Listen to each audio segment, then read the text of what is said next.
พื่อเป็นมงคลต่อชีวิตตั้งอกตั้งใจเนิ่บว่าพร้อมๆกันไปอะระหังสัมมาสัมพุทโธภควาพระผู้มีพระภาคเจ้าเป็นพระอรหันต์ดับเพลิงกิเลสพึงทุกชิ้นเชิงตรัสรู้ชอบได้โดยพระองค์เองพุทธังภควันตังอภิวาเทมิข้าพเจ้าอภิวาทพระผู้มีพระภาคเจ้าผู้รู้ผู้ตื่นผู้เบิกบานตราบพระพุทธสวากขาโตภควตาธัมโมพระธรรมเป็นธรรมที่พระผู้มีพระภาคเจ้าตรัสไว้ดีแล้วธัมมังนัมสสามิข้าพเจ้านมัสการพระธรรมตราบพระธรรมสุปฏิปันโนภควโตสาวกสังโฆพระสงฆ์สาวกของพระผู้มีพระภาคเจ้าปฏิบัติดีแล้วสังฆังนัมมามิข้าพเจ้านอบน้อมพระสงฆ์กราบพระสงฆ์นะโมตัสสะภะคะวะโตอะระหะโตสัมมาสัมพุทธัสสะนะโมตัสสะภะคะวะโตอะระหะโตสัมมาสัมพุทธัสสะนะโมตัสสะภะคะวะโตอะระหะโตสัมมาสัมพุทธัสสะพุทธังสรณังคัจฉามิธัมมังสรณังคัจฉามิสังฆังสรณังคัจฉามิตุติยัมปิพุทธังสรณังคัจฉามิตุติยัมปิธัมมังสรณังคัจฉามิตุติยัมปิสังฆังสรณังคัจฉามิตติยัมปิพุทธังสรณังคัจฉามิตติยัมปิธัมมังสรณังคัจฉามิตติยัมปิสังฆังสรณังคัจฉามิอิติปิโสภะคะวะอะระหังสัมมาสัมพุทโธวิชชาจารณะสัมปันโนสุขโตโลกวิทูอนุตตโรปุริสธัมมัสสารถิสัทธาเทวมนุษย์สนังพุทโธภควาติยันตุนิมิตตังอวะมังคัลลัญจาโยจะมันนะโพสกุนัสสะสัทโธปะปักกังโอโตสุปินังอะกันตังพุทธานุภาเวนะวินาศเมนโตสวากขาโตภะคะวะตาธัมโมสันติติโกอากาลิโกเอหิปัสสิโกโอปันนายิโกปัจจัตตังเวทิตัพโพวินยูหิติยันตุนิมิตตังอวะมังคะลัญจา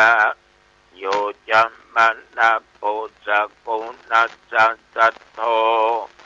ปะปักกังโอโตสุมินังอะกันตังธัมมานุภาเวนะวินาศเมนโตสุปฏิปันโนภควโตสาวกสังโฆอุชุป ฏิปันโนภะคะวะโตสาวกสังโฆ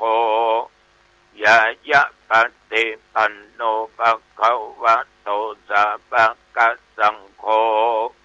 สามิจิปฏิปันโนภะคะวะโตสาวกสังโฆยะติตังจัตตาลิปุริสยุคเนอัตถปุริสปุคลาเอสะภะคะวะโตสาวกสังโฆอาอุนยโยปะอุนยโยทักขินยโยอัญชลิกรณิโยอนุตตรังปุญญเขตังโลกัสสาติยันตุนิมิตตังอวะมังคะลัญจาโยจะมันนะโพสกุนัสสะสัทโธปะปะกะโอโตสุปินังอะกันตังสังฆานุภาเวนะวินาศเมนตุยะโตอังภคินิอริยยะชาติยะชาโตนาปิจานามิสัญจิจปันนังชีวิตาโวโรเปตาเตนะสัจเจนะโสติติโอโตโสติกัปปัสสะโอชังโคสัตติสังฆาโตธัมมังนังวิจโยตถาวิริยัมปิติปัสสติโพชังคาจัตตถาปะเรสัมมาตุเปกะโพชังคาสัตติติสัพพัทธัสสินามุนินาสัมมาทัคคตาปะเวตาภาหุลิกตาสังวัตันติอภิญญายานิพพานายาจะโพธิยาเอเตนะสัจจวัชเชนะโสติเตโอโตสัพพทาเอกัสสมิงสัมมาเยนะโตมุขัลลานัญญกัสสปังกิลาเนตุกิเตติสวะโพชังเคสัตตะเทสัญเยเตจตังอภินันติโตวาโรคามุตยิงสุตังคะเนเอเตนะสัจจวัชเชนะโสติเตโอตุสัพพทาเอกทาธัมมราชาปิเคลัญเยนะปิปิริโตจุนตเตเรนะตัญเยวะปันนะเปตวานะสัทธรังสัมโพธิตวาจะอะภัทตัมมาวุตาสิธานะโสเอเตนะสัจจวัชเชนะโสติเตโอตุสัพพทาปะหินาติจะอะภัตตาตินันนัมปิมะเยสินังมัคคะอัตตกิเลสวะปัตตานุปติธัมมะตังเอเตนะสัจจวัชเชนะโสติเตโอตุสัพพทาสักกัตตัวพุทธรัตนังโอสัตถังอุตตัมมังวะรังยิตังเทวมนุสสานังพุทธเตเชนะโสตินานัสสันตุปัตตวาสัพเพทุกขาวุปัสสะเมนตุเตสักกัตตัวธรรมรัตนังโอสัตถังอุตตัมมังวะรังปะลิลาอุปัสสะมันังธรรมเตเชนะโสตินานัสสันตุปัตตวาสัพเพพญาวุปัสสะเมนตุเตสักกัตตัวสังฆรัตนังโอสัตถังอุตตัมมังวะรังอาอุนยังปะอุนยังสังฆเตเชนะโสตินานัสสันตุปัตตวาสัพเพโรกาวุปัสสะเมนตุ เตนัตติเมสรนังอัญญังพุทโธเมสรนังวรังเอเตนะสัจจวัชเชนะโหตุเตชะยะมังคลังนัตถิเมสรนังอัญญังธัมโมเมสรนังวรังเอเตนะสัจจวัชเชนะโหตุเตชะยะมังคลังนัตถิเมสรนังอัญญังสังโฆเมสรนังวรังเอเตนะสัจจวัชเชนะโหตุเตชะยะมังคลังอัตถิอุณอัสสะวิจัยโยธัมโมโลเกอนุตตโรสัพพสัตตะอิตัตถายะตังตวังกันอาเยเทวะเตปัลเลวัชเชละจะตันเตอมนุสิกิปะวะเกพยักเกนะเกวิเสปุเตอาการละมัลละเนนะบาสัพพัสสมามัลละนะมุตตุนะเปตัวกาละมาริตังตัสเสวะอนุภาเวนะโอตุเทโวสุขิสัทธาสุตตะสิลังสัมมาทัญญะธัมมังสุจริตังจเรตัสเสวะอนุภาเวนะโอตุเทโวสุขิสัทธาริกิตังจินติตังปุจังกะระนังวัจจนังกะรุง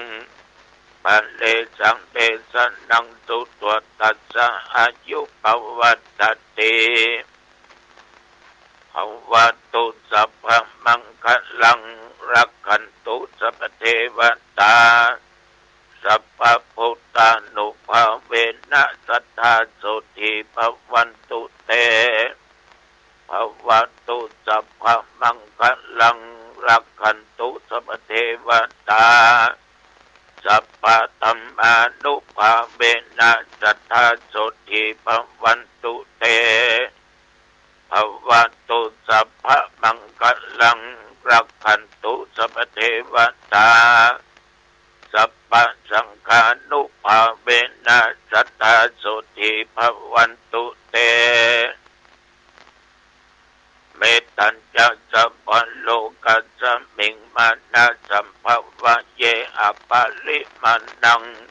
อุตังอะโทจติริยัญจะอะสัมปัตตังอะเบลังอะสัมปัตตังติตัญจะลังดิขินโนวาสยานโนวายาวาตัสสะมิคัตตะมิโตเอตังตัตติงอติตยะพระมะเมตังเวหาลาเอตัมมาโอติตินจะอนุปกัมมาสีลาวาทัสสเนนะสัมปันโนกาเมสุวินัยยะเขตังนาเอจโตภะภาสยังปุณณเรติติโดยบทพุทธานุภาพธรรมานุภาพสังฆานุภาพบทสาธยายมนต์อันศักดิ์สิทธิ์โพชฌังคะปริตยันตุนิมิตตังอังคุลิมาละปริตตังสกัดตัวอัตถิอุณสวิจัยโยและเมตตัญจะมนต์เหล่านี้บทไปแผ่เมตตาแก่สรรพสัตว์ที่มีอานุภาพที่ชีวิตคือเป็นที่ฮักของเราเทวบุตรเทวดามนุษย์และอมนุษย์ช่วยเดินทางก็ดีทำอย่างก็ดีด้วยความปลอดภัยข้าพเจ้าพร้อมด้วยคณะศรัทธาญาติโยมยิ่งใจทุกคนแม้นว่าได้จะลงโลกาเปติโลกร้ายเป็นนักเป็นนานอกกายในกายหมอได้ยุบได้ยา ได้กินยุบกินยาเท่าใดก็บ่หายขอบทพุทธานุภาพธรรมานุภาพสังฆานุภาพบทสาธยายมนต์ต่างๆขอเงืดขอดถอนยังโลกาเปียทิโลกไปก็เจ็บอันร้ายอันนักออกจากร่างกายไปคืออันตรธานไปหายไปมีสุขภาพกายใจและแข็งแรงแม้นว่าตนข้าพเจ้าญาติโยมเดินทางมาเหนือไทยตกออกไกลใกล้พอเกลียวคาดจากภัยอันตรายต่างๆอย่าได้มากำมากายไปก็มีใจมาก็มีโชคมีใจมีสติและปัญญาประตั้งตัวตนอยู่ในความประมาทก็ตั้งจิตอธิษฐานขอญาติขอโยมทุกคนที่มากาขึ้นกาขายอันใดได้กำไรงดงามมีสติและปัญญาดีดำเนินในหน้าที่การงานอายุวันนะสุขภละทุกท่านเถิดกรมอุตุได้บอกตักเตือนระยะนี้ระวังฟ้าฝนลมมา24 ชั่วโมงที่ผ่านมานี้นับว่าเป็นบุญเป็นกรรมดีของพวกเราที่มีอายุผ่านมาตั้งแต่ว่ามาจนถึงบัดนี้ท่านทั้งหลายตะวันนี้มีถึงฝนถึงลมในวัดหนองตองต้นไม้ล้มไป1 ต้นล้มไป1 ต้นตัดไปเรียบร้อยเก็บเรียบร้อยแล้วมีฝนตกลงมาแต่ว่าเมื่อแรงนี่ฝนตกได้ถึงลมถึงฝนบางที่ก็หนักบางที่ก็เบาฉะนั้นอากาศก็ผันแปรเปลี่ยนแปลงบึนร้อนบึนหนาวต้องรักษาตัวภัยตัวมันเน้อญาติโยมเน้อเดินทางไปเหนือใต้ตกออกระยะนี้อย่าได้ประมาทขับรถขี่รถมีสติสัมปชัญญะมีปัญญาอย่าตั้งความประมาทเพื่อความปลอดภัยวันนี้ได้อยู่วัดตั้งแต่ภาคเช้าภาคบ่ายและเมื่อค่ำเมื่อคืนวันนี้2 ทุ่มพระกันที่บ้านหนองไคร้เนื้อ2 ทุ่มวันนี้พระกันที่บ้านหนองไคร้แล้ววันพรุ่งนี้พระกันที่สันปุเลยอำเภออ่างดงเนื้อ2 ทุ่มปีนี้งานส่งน้ำธาตุพระเกศแก้วจุฬามณีจำลองของวัดหนองทองนั้นในวันที่3 มีนาคมพระพุทธศักราช 2569บางปีตรงกับเดือน5 เพ็งบางปีเดือน6 เพ็งเพราะยึดเอาวันมาฆบูชาที่เป็นวันสำคัญในทางพุทธศาสนาเป็นวันส่งน้ำพระธาตุของวัดหนองทองปีนี้ตรงวันที่ 3ก็คิดว่าจะเอาตอนบ่ายฉะนั้นญาติโยมท่านผู้ฟังแฟนพันธุ์แท้เจริญพรเนอะไปร่วมกันเนอะไปเกิดปีหมาพระธาตุเกศแก้วจุฬามณีปีใดๆก็ทำดีทั้งนั้นได้บุญได้กุศลฉะนั้นจึงขอเจริญพรบอกกล่าวญาติโยมในฐานะที่เราเป็นพุทธบริษัทเป็นเจ้าพุทธก็จึงขอนึกถึงพระคุณขององค์สมเด็จพระสัมมาสัมพุทธเจ้าเอานึกถึงพุทธเจ้าจะทุก ตนทุกองค์ก็ได้ในที่สุดแห่งพระโคตมะพระพุทธเจ้าในภัตตกัปนี้ที่ได้ดับขันธ์ปรินิพพานก็ได้หมายความว่าญาติโยมไปส่งน้ำธาตุเพียงแต่น้ำอบน้ำหอมน้ำส้มปล่อยไปหดไปหล่อไปนี้ไม่ใช่เมื่อนึกถึงคุณแห่งพระพุทธเจ้าเมื่อนึกถึงคุณแห่งพระสัทธรรมเจ้าอันเป็นศาสนคำสอนในทางพุทธศาสนาคำสอนของพระพุทธเจ้าเมื่อนึกถึงคุณแห่งพระสังฆเจ้าเรียกว่าจิตใจเอานั้นเป็นพุทธานุสติธรรมานุสติสังฆานุสติในฐานะเป็นชาวพุทธเอาทุกคนนั้นได้สมาทานรับศีลจากพระสงฆ์องค์เจ้า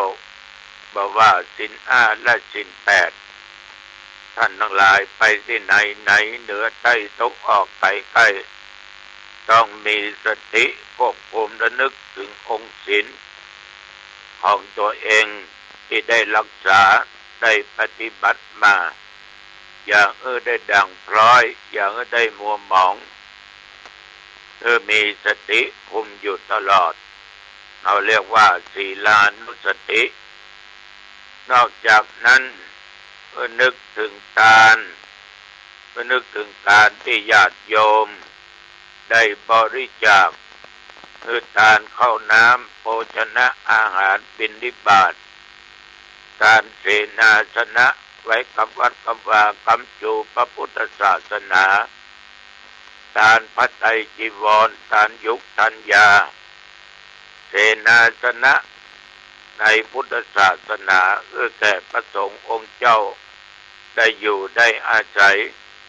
ได้บริจาควัตถุสิ่งของเงินทองเข้าของปัจจัยแก่ทุกๆคนโดยเมตตาธรรมโดยกรุณาธรรมมีสติเรียกว่าจาคานุสติมีสติและนึกถึงการและของที่ตัวเองได้บริจาคและนึกถึงคุณที่เขาได้ทำบุคคลเป็นเทวดาเขาเรียกว่าเทวดานุสติคนจะเป็นเทวดาต้องมีธรรมะมีหิริความละอายต่อบาปต่อกรรมต่อความชั่วโอตตัปปะมีความสะดุ้งก็คือได้สติว่าสิ่งที่ทำไปนั้นมันเป็นบาปมันเป็นกรรมบดีรู้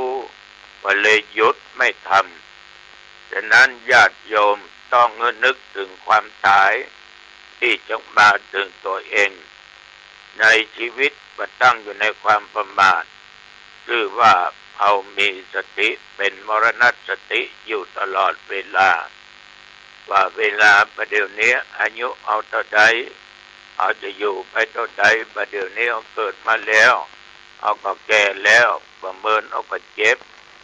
แล้วเอาก็ตายต้องพิจารณานึกไปทั่วร่างกายหันว่ากายเฮานี้ว่างามน่ารังเกียจโสโครกถ้าบ่ทำความสะอาดเหม็นตึงตายไปซะเหม็นบอกว่ามันงามที่ไหนเป็นกายคติกำหนดลมหายใจเข้าหายใจออกรู้เป็นอานาปานสติกำหนดลมหายใจโดยมีสติตั้งมั่นควบคุมนึกถึงคุณแห่งพระนิพพานซึ่งเป็นที่ระงับกิเลสและของทุกข์ทั้งหลายเอาปฏิบัติตามศีลตามธรรมในทางพุทธศาสนาทุกคนก็มุ่งจะเกิดบนเทวโลกพรหมโลกตลอดจนถึงนิพพานเอาก็นึกเอาเพิ่นบอกว่าอุปสมานุสติระลึกถึงคุณของพระนิพพานว่ามันพ้นทุกข์ก็ต้องมาวนเวียนว่ายตายเกิดอยู่ในวัฏสงสารอีก นี่ฝากกับญาติกับโยมตัวนี้ปะกันที่บ้านหนองไคร้8 โมงเมื่อคืนวันพุธปะกันที่บ้านสันปุเลยอำเภอหางดงตำบลหนองเกี่ยวเนออายุวันโนสุขังพลังพบกันใหม่โอกาสหน้า